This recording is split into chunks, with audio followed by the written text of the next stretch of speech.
Hello students. High school के वे student जो math के लिए एनसीईआरटी की बुक को यूज़ करते हैं उन्हीं के लिए यह प्रश्न है।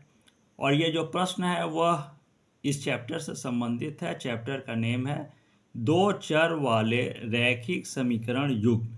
इसके अंतर्गत में विलोपन विधि एक बहुत ही महत्वपूर्ण टॉपिक है, उसे से संबंधित यह जो है वह प्रश्न है। यह प्रश्न जो है वो कुछ भिन्न जैसा होता है ना, उसी तरह से यह प्रश्न है। तो सबसे पहले यह तो समीकरण 1 है और समीकरण 2 ये है, लेकिन समीकरण 1 को थोड़ा सा सिंपल कर लेंगे। इसको सबसे पहले क्या करेंगे कि यहाँ जो 1 है उसको इस तरफ कर देंगे, इक्वल टू के इस तरफ कर देंगे, ठीक है। तो यह इस तरफ कर देंगे तो हो जाएगा -1 और हो जाएगा समीकरण 1। तो इसमें सबसे पहले इसको थोड़ा सिंपल करेंगे सॉल्व करने से पहले। x/2 plus 2y/3 equal to, इसको पक्षांतर कर देंगे तो हो जाएगा -1। यह है और यह हो जाएगा आपका क्या है, समीकरण 1।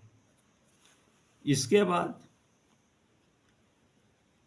समीकरण 2 है, इसको क्लियर कर देंगे कि x - y/2 इक्वल टू 3। यह हमारा है समीकरण 2। इसको भी क्लियर कर देंगे। अब इसके बाद क्या करते हैं कि विलोपन विधि में यहाँ x है और ये y, तो इस x और इस x को इक्वल कर देंगे, या y को अगर लेके प्रश्न को सॉल्व करेंगे तो ये y और ये y इन दोनों को क्या कर देंगे, इक्वल कर देंगे। तो यहाँ पर जो x है इसको इक्वल करना बहुत ही सिंपल है। क्यों? क्योंकि यहाँ x/2 है और यहाँ पर x/2 नहीं है। तो जाहिर है कि यदि यहाँ पर सिर्फ 1 से मल्टीप्लाई करेंगे, x को 1 से मल्टीप्लाई करेंगे तो x तो आ जाएगा, और 1/2 इसको यदि 2 से 1/2 से मल्टीप्लाई कर देंगे तो यह भी क्या हो जाएगा, जैसा कि x/2 है तो इसको 1/2 से मल्टीप्लाई कर देंगे x को, तो यह भी क्या हो जाएगा, x/2 हो जाएगा। तो इसको इक्वल बनाने के लिए यहाँ पर लिख देंगे कि समीकरण 2 को, यह समीकरण 2 है तो यहाँ लिख देंगे कि हम यहाँ पर x को इक्वल कर रहे हैं, तो लिख देंगे समीकरण 2 को 1/2 से गुणा करने पर यह हो गया। अब जब समीकरण 2 को 1/2 से गुणा करेंगे तो सबसे पहले x को 1/2 से गुणा करेंगे तो क्या हो जाएगा, यहाँ पर हो जाएगा आपका x/2। इसके बाद माइनस है, माइनस हो जाएगा। y को भी 1/2 से गुणा करेंगे तो क्या हो जाएगा, y/4 हो जाएगा।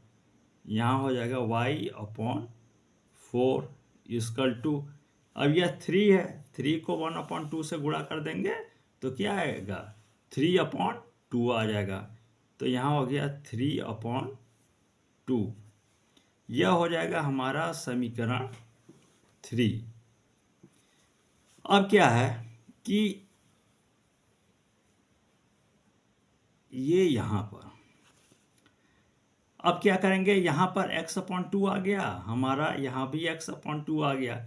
अब यदि दोनों को घटा देंगे, ठीक है ना, समीकरण 1 से समीकरण 2 को चेंज करने पर जो आया है समीकरण 3, तो समीकरण 1 से जब समीकरण 3 को घटा देंगे तो क्या हो जाएगा, घटाने पर ये क्या हो जाएगा, x/2 है, x/2 ये कट जाएगा, शेष जो बचेगा उसे सॉल्व करेंगे। तो यहाँ x/2 हमारा इक्वल हो गया, तो यहाँ लिख देंगे कि समीकरण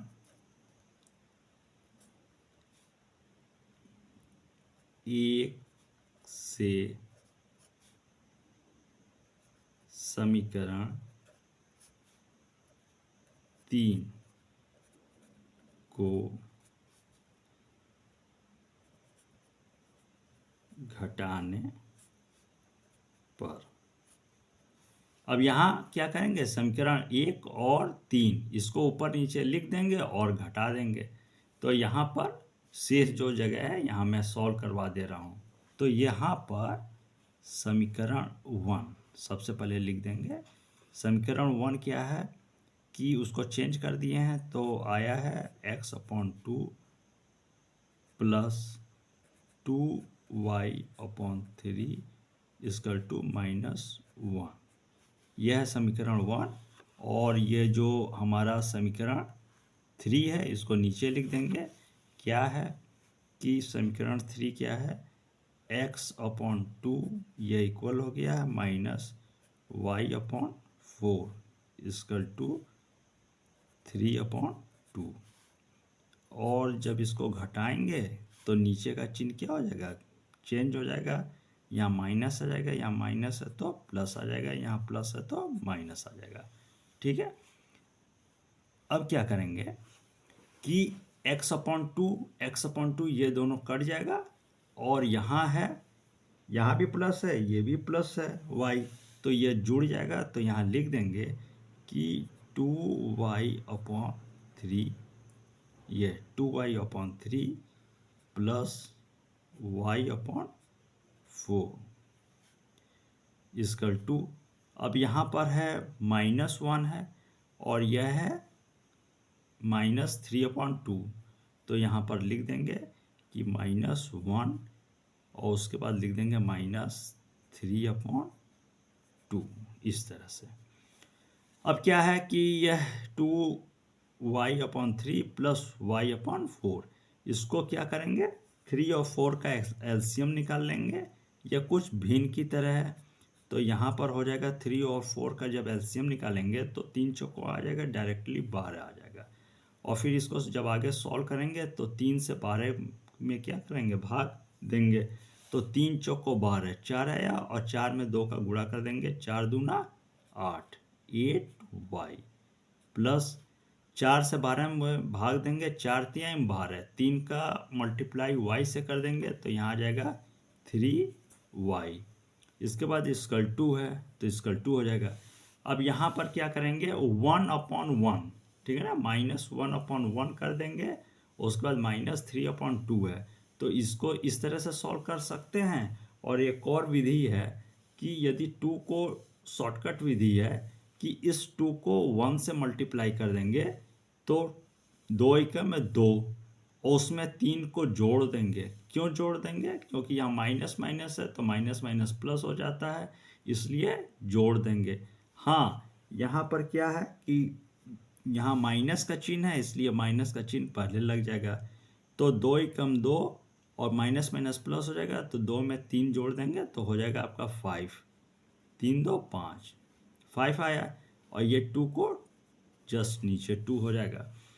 अब यहाँ पर 8y और 3y यह दोनों आपका जब आपस में प्लस होगा तो 8 और 3 को जोड़ देंगे, 8 9 10 11 11y हो गया आपका।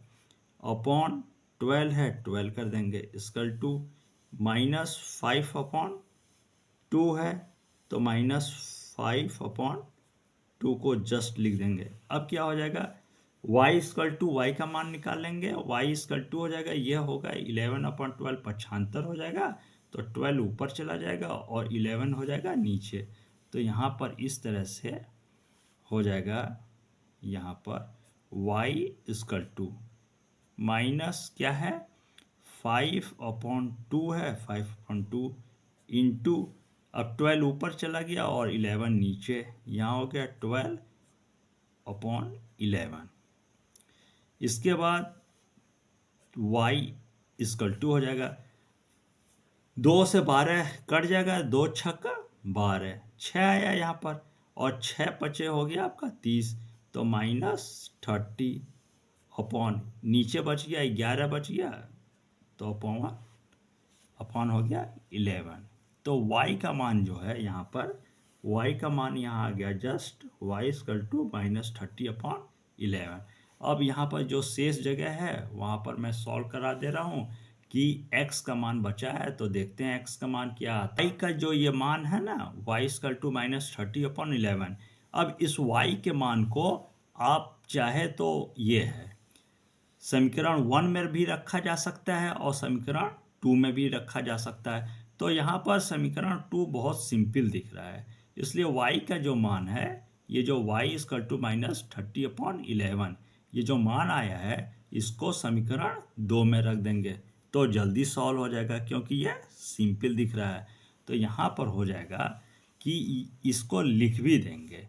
क्या लिख देंगे कि यहाँ पर ये यहाँ लिख देंगे कि y के मान को समीकरण 2 में रखने पर, इस तरह से यहाँ पर ये है। अब क्या है कि यह है आपका समीकरण 2। तो समीकरण 2 में क्या हो जाएगा, सबसे पहले क्या लिखेंगे, यहाँ लिखेंगे ये है x माइनस, तो यहाँ लिखेंगे x और उसके बाद क्या हो जाएगा, यहाँ जस्ट हो जाएगा माइनस। अब यहाँ पर है यह समीकरण 2 क्या है, y/2 है, तो y की जगह लिखना है ना, तो y को हटा देंगे तो यहाँ बचेगा क्या है, बचेगा 0 बचेगा ना, 1 बचता है। तो यहाँ लिख देंगे y की जगह हट जाएगा तो 1/2, ठीक है ना, 1/2 होगा।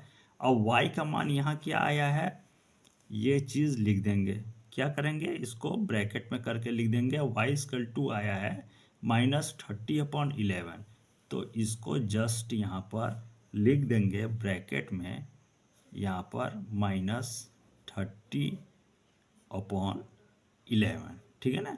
फिर इक्वल टू है समीकरण 2 में क्या है, यहाँ पर इक्वल टू 3 है, तो इक्वल टू यहाँ लिख देंगे जस्ट आपका 3। इसके बाद क्या हो जाएगा, x का ये ब्रैकेट यहाँ बंद हो जाएगा। अब क्या है कि यहाँ पर ये देखेंगे कि ये जो ब्रैकेट में है ना, तो यहाँ पे मल्टीप्लाई का चिन्ह है, ठीक है ना, ये ब्रैकेट में कर दिए हैं। तो यहाँ तो ब्रैकेट के अंदर माइनस है, लेकिन यहाँ क्या है, गुणे का चिन्ह है।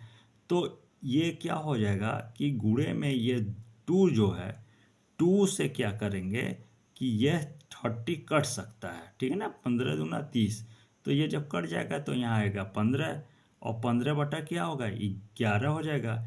और माइनस माइनस क्या हो जाता है, प्लस। तो इसको इस प्रकार लिखेंगे सिंपली कि x प्लस माइनस माइनस क्या हो गया, सबसे पहले मैं रिपीट करके बता दे रहा हूँ कि माइनस माइनस हो जाएगा प्लस। अब यहाँ पे गुणे का चिन्ह है, ठीक है ना, यहाँ पे गुणे का चिन्ह है, तो 2 से 30 कट जाएगा, 15 दूना क्या होता है 30, तो यहाँ गया 15 बटा 11 है, तो बटा 11 हो जाएगा। फिर इक्वल टू क्या है आपका 3 है, तो इक्वल टू 3 हो जाएगा। इसके बाद x का मान यहाँ हमें निकाल लेना है, तो x इक्वल टू कर देंगे, तो x इक्वल टू कर देंगे, यहाँ 3 है, पहले से 3 लिख दिया। अब यह पक्षांतर हो जाएगा, तो पक्षांतर हो जाएगा तो यहाँ क्या हो जाएगा, जब ये इस तरफ आएगा तो +15/11 है, तो इस तरफ आ जाएगा तो क्या आ जाएगा, -15/11 हो जाएगा। अब यहाँ पर 2 विधि है इसको सॉल्व करने का, कि हम x इक्वल टू करके, यहाँ 2 विधि है कि 3/1 कर दें, 3/1 कर दें, और उसके बाद -15/11 है, तो इस तरह सॉल्व करें। या यहाँ मैं शॉर्टकट विधि भी बता रहा हूँ कि जल्दी से इसको इस तरह भी सॉल्व कर सकते हैं कि 11 का गुणा कर दें हम 3 में, 11 का गुणा कर दें हम 3 में, 11 तिहाई हो गया 33। अब 33 में से यहाँ माइनस का चिन्ह है ना, तो 33 में से हम 15 को क्या कर लेंगे, घटा देंगे। तो क्या, मैं रिपीट कर दे रहा हूँ, शॉर्टकट ये विधि है कि 11 में 3 का गुणा कर दिया तो 11 तिहाई 33, 33 में 15 को घटा दिया तो कितना आ जाएगा, 18 आ जाएगा आपका, 18/11 और 11 है तो ये 11 हो जाएगा। ठीक है, अब यहाँ पे क्या आया, x इक्वल टू 18/11, तो यह हो जाएगा हमारा x का मान। तो यहाँ पर इस तरह से यह पूरा लगभग क्वेश्चंस है, तो यहाँ लिख देंगे आंसर x का मान आया है 18/11, तो x इक्वल टू यहाँ हो जाएगा 18/11, और नीचे लिख देंगे y का मान। यहाँ y का मान आया है -30/11, तो यहाँ पर लिख देंगे y इक्वल टू -30/11। ये आपका आंसर होगा। तो आ गया x इक्वल टू 18/11 और y इक्वल टू -30/11। ये दोनों आंसर होगा। तो मैं क्लास को यहीं पर क्लोज करता हूँ। धन्यवाद।